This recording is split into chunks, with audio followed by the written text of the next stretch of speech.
We've talked about his 5 previous books for a long time here at Prophecy in the News, but he is publishing a new one called Return to Mecca. And Avi, this book, quite frankly, when I first started to try to absorb it, it puzzled me because who's returning to Mecca?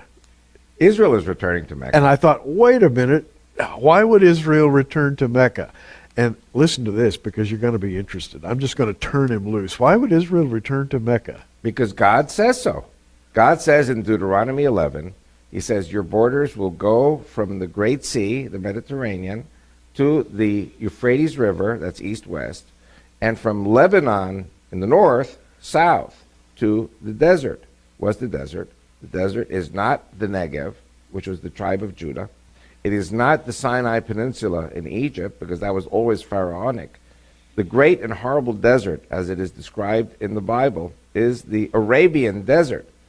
And what this book shows is that the children of Israel spent 38 or almost, close to 40 years in the Arabian desert in their wanderings before they turned north. Deuteronomy 2 verse 2 says, enough being encompassed around this mountain, Mount Sinai, head north to the land of the Amorites. And so that's going to be our new border.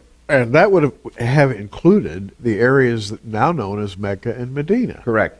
And so they actually set foot on this soil. Wherever your feet will tread will be yours. And yeah, I was going to have you talk about that, because that's a promise that God made to Israel, wherever your foot shall touch the ground. And by the way, I think people are beginning to learn, finally, and it's been a slow process, they're beginning to learn that Mount Sinai is not in the Sinai Peninsula. It's in what used to be called the land of Midian, over on the eastern shore of the Red Sea, not far, I guess, from the Gulf of Eilat, and then moving on inland to contemporary Mecca and Medina.